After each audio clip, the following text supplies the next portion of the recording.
उसका बच्चा मरा है, आप खामोश हैं। You are silent because it doesn't affect you. You are silent because आपके घर में जनाजे नहीं आए। आप जो भी हो, वो ट्रक आपकी शनाख्त देखकर नहीं कुचलता।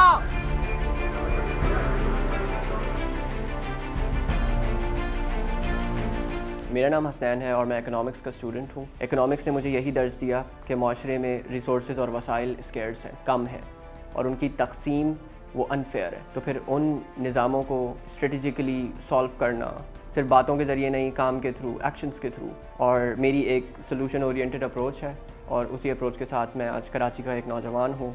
देखिए, हम प्रोटेस्ट देखते हैं और वो सारे प्रोटेस्ट बहुत ही डिविसिव किस्म के होते हैं, किसी झंडे के अंडर। मैंने आज ये आइडिया पिच किया है कि हमें इशू बेस्ड प्रोटेस्ट करने। हमारे प्रॉब्लम्स वो हैं जो कि किसी की शनाख्त देखकर जो है वो ट्रक उस पर नहीं चढ़ता। जब मैंने देखा कि इतने लोग रोज़ाना की बुनियाद पर मारे जा रहे हैं, उनकी लाशों की हालत देखें कि पोस्टमार्टम के काबिल नहीं है। उनको शायद डॉक्टर्स देखकर ट्रॉमेटाइज हो जाते हैं कि किस तरीके से कुचले गए। करीमाबाद पे 2 भाइयों को पे डंपर चढ़ गया था, ट्रक चढ़ गया था, हैवी व्हीकल कोई भी। और इसके अलावा फिर आरजे मॉल पे जो वाक़यात हुए, और फिर आए दिन हमें ख़बर मिलती रहती है। और सिर्फ ये वाक़यात नहीं, अनएम्प्लॉयमेंट की वजह से जिस तरीके से कराची में स्ट्रीट क्राइम्स बढ़े हैं, और भी वजूहात हैं, एंटी सोशल एक्टिविटीज़ हैं, बहुत कुछ है। तो फिर मैंने कहा एक आम शहरी के पास भी तो पावर होनी चाहिए कि वो एहतजाज करे। और फिर दूसरी बात यह कि एहतजाज के साथ वो पॉलिसी स्टेटमेंट भी दे, वो सोल्यूशंस भी दे, और वो इन तमाम सियासतदानों और लेजिस्लेटर्स को कहे कि तुम्हारा एहतसाब होगा, हम तुमसे पूछेंगे कि अगर हम एक रेजोल्यूशन बना रहे हैं, क्या असेंबली में पेश होती है, क्या कवानीन में तब्दीली आती है, क्या कोई पॉलिसी स्ट्रैटेजी बनती है या नहीं है। मैंने कहा बहुत हो गया। मैंने अपने इंस्टाग्राम पे एक स्टोरी लगाई कि मैं अकेले आ रहा हूँ, मैं अकेले प्रोटेस्ट करूँगा। जगह और लोकेशन मैंने नहीं बताई, टाइम भी नहीं बताया, क्योंकि मुझे इस किस्म की कोई मेरी तवक्कुआत नहीं थी कि एक बहुत बड़ा सा प्रोटेस्ट हो जाएगा, लोग आ जाएंगे। मैं अकेले पहुँचा, मैंने अकेले प्लैकार्ड ख़रीदा और मैं लेकर सड़क पर खड़ा हो गया। जब वहाँ पर देखा कि लड़के मुझे ज्वाइन कर रहे हैं, बहुत सारे लड़के खुद से मार्कर प्लैकार्ड्स ला रहे हैं, ये एक अजीब सी मूवमेंट थी। मतलब मेरे अंदर एक एड्रेनलिन रश हुआ, ये हो क्या रहा है कि लोग मेरे साथ जुड़ रहे हैं। ख़वातीन रुक के मेरे साथ आ रही हैं कि नहीं, हम भी इस पे नारा लगाएंगे। बुज़ुर्ग हजरात मेरे साथ जुड़ रहे हैं, क्योंकि ऐसी बात लोगों ने सुनी नहीं थी। किसी सियासी जमात का नारा नहीं है, किसी का झंडा नहीं है, किसी तंजीम का छोटा सा नाम नहीं है, कुछ नहीं है। Private citizen of Karachi individually and progressively standing peacefully without even disrupting the traffic flow.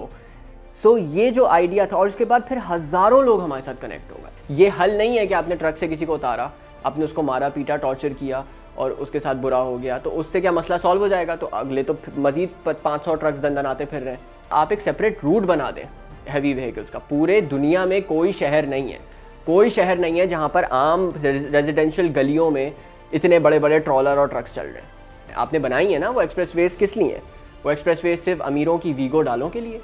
I am sorry to से, बट लियारी एक्सप्रेसवे पे आज बाइक वाला नहीं जा सकता, और लियारी एक्सप्रेसवे पे हैवी व्हीकल भी अलाउड नहीं है। तो आपने किसको आम सड़कों पर छोड़ दिया? बाइक वाले को और हैवी व्हीकल को साथ में।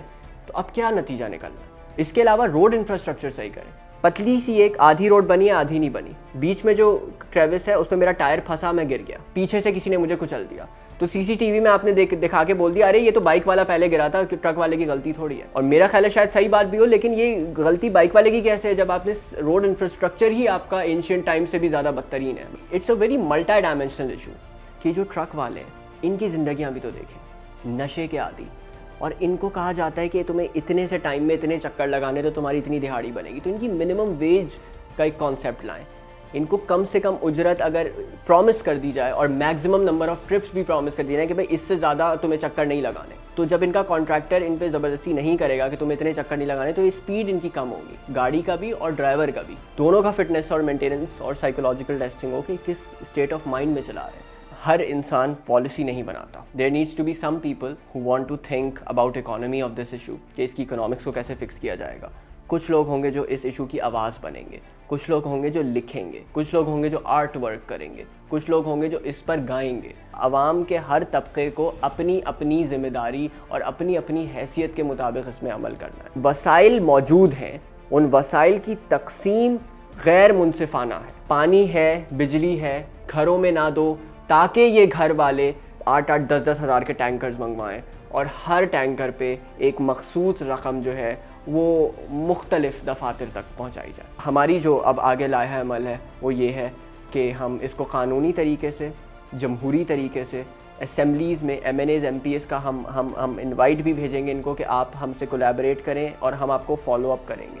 हम एक एक बात पूछेंगे और फिर ये कहेंगे कि नहीं, हाँ आप कौन होते हैं कि MNAs MPs आपके पास आएँ और आपसे बात करें। मेरे पास नहीं है, अवामी हल्का हमने एक बनाया है, उसमें आप आएँ। हम किसी सियासी पावर नहीं है हम कोई।